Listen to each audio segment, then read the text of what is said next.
Hey everybody, welcome back to my channel, and welcome back to Fantasy February. Of course, after announcing that I was going to try and do a fantasy-themed month, I then went on to do two completely non-fantasy related videos, so good job, me. But today we get back on track because I'm going to do the BookTube Fairytale Tag. This is a tag created by booktuber Rachel Reeds and author Nicole Arlen, and it is called the Fairytale Tag, but it does deal with fantasy stuff as well, and when you think about it, the two are very closely related. I mean, if you trace the roots starting in mythology and then going into like folk and fairy tales and how all those kind of influenced the works of J.R.R. Tolkien and C.S. Lewis, and then those went on to codify our high fantasy stuff that we have today, really the two genres are very close. They're basically cousins to each other, so I feel it very definitely fits. So I'm ready, I'm in my basement, I got a hoodie so I don't get cold, let's get started. Question 1. What was your favorite fairy tale as a child? This one's kind of difficult because as a kid, it feels like we kind of get all the fairy tales thrown at us at once, and you don't really get a chance to separate them out in your head, and I have favorite fairy tales now, but as a kid, I think they all occupied the same level in my head.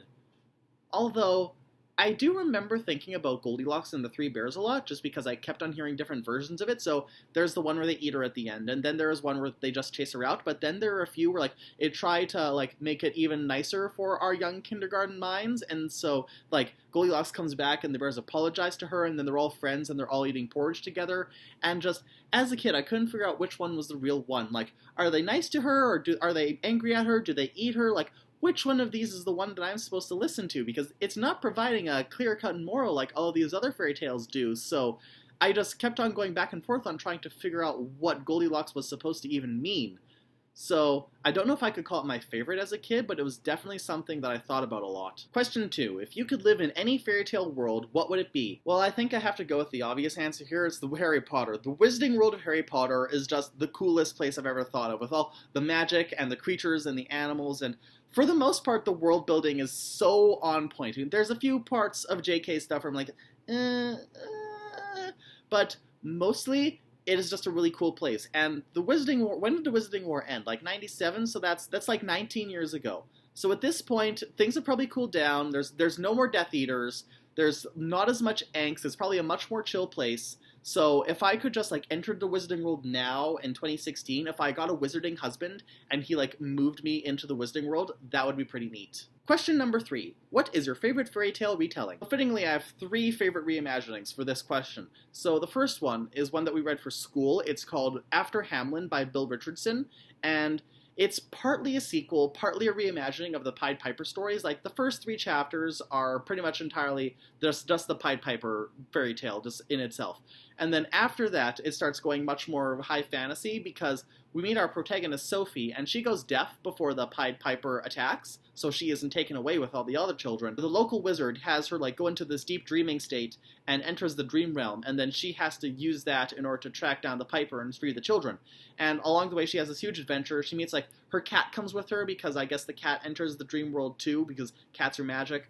And she also meets, like, this bird lawyer thing, and a dragon that likes to arrange flowers. So, and I remember really enjoying it as a kid, and I can't remember, like, how it ended or a lot of the plot points, but that's something I should really track down, actually. I'll have to put it on my list and find it one of these days, because I remember really enjoying it. The next one is called The Stinky Cheese Man and Other Fairly Stupid Tales by John Sieska, and it's exactly what it sounds like. It's this huge, ridiculous parody of a bunch of classic fairy tales. You've got, like, Rumpelstiltskin, except no one is ever able to guess his name, and so they just don't even bother making deals with him, so, like, shove him out the door, and he's, like, yelling and getting angry. You've got the little Stinky Cheese Man, who is so stinky, like, he's supposed to be the gingerbread man, but he's so stinky that everyone just avoids him. You've got Jack trying to be the narrator, and he keeps on, like, trying to get everyone to play the proper part, but no one's ever doing it correctly, and then the giant keeps interrupting the book trying to eat Jack, and then the little red hen keeps trying to shove her way in and, like, force her fairy tale to come first, and it's just a huge mess, and it's beautiful, and I highly recommend it. And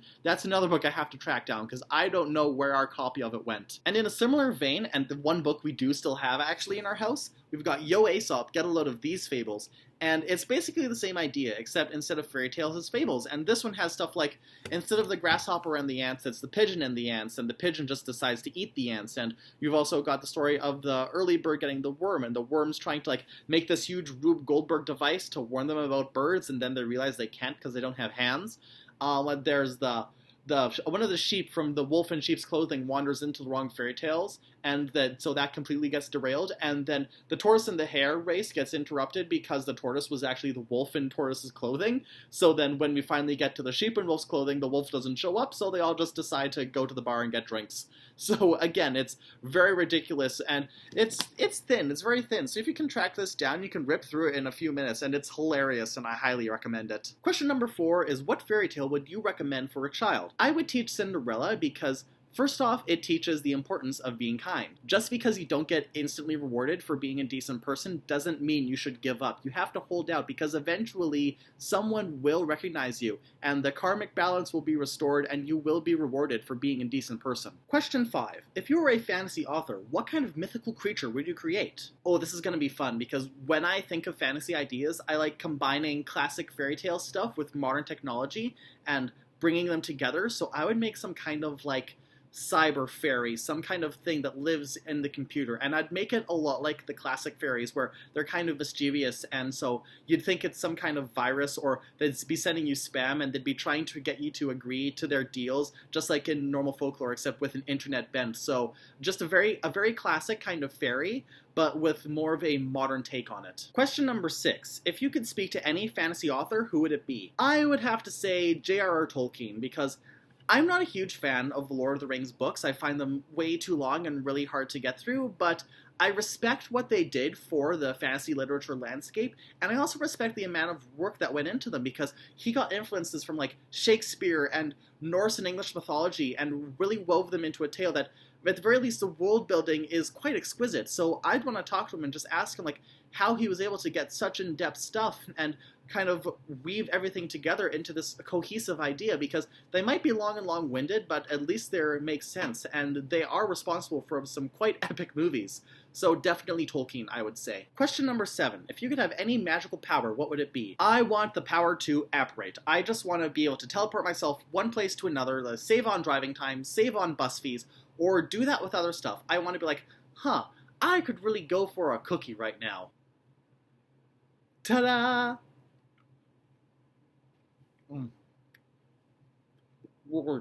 Question number 8, and this is the big one. What is your favorite fantasy or fairy tale book? For this one, I have to say it's the Dark Tower series by Stephen King.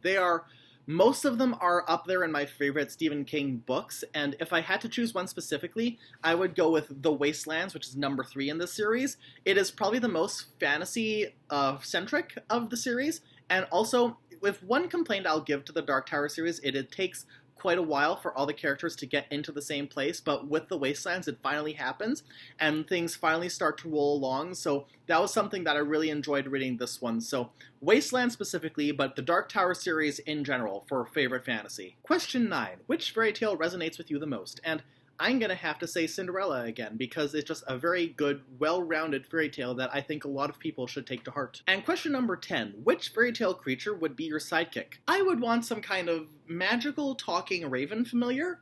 Though let's be perfectly frank here, ravens are basically already magical. I mean, have you heard of some of the stuff they can do? They know how to use and make tools, and they can teach other ravens how to make those tools. They can recognize the faces of people that attack them, and again, communicate those same faces to other ravens so that those people are avoided. And in that same vein, they will change their entire migration patterns to avoid areas where they're preyed upon by humans or animals. So yeah, ravens are already pretty cool and amazing and magical, and I want 10 of them. So that was the fairy tale tag, and that was actually really fun, but here's the other fun part, which is tagging people. Now, I went through my subscription list, and I found some people who I thought would have interesting responses to this tag, so I'm going to tag them in general. I'm going to tag I Ramble Randomly, I'm tagging Merlin Sandwich, and I'm tagging the BookTube couple. But if anyone else sees this video and they want to do the tag, then go right ahead. That would be cool of you. I mean, especially because when I found this tag, I hadn't seen a lot of other people doing it, so I just think it would be cool if we could get this perpetuated onto other channels. So that about wraps it up for this installment. Next week, I'll have a video on elves and dwarves and other fantasy races, but until then, I'll see you guys later.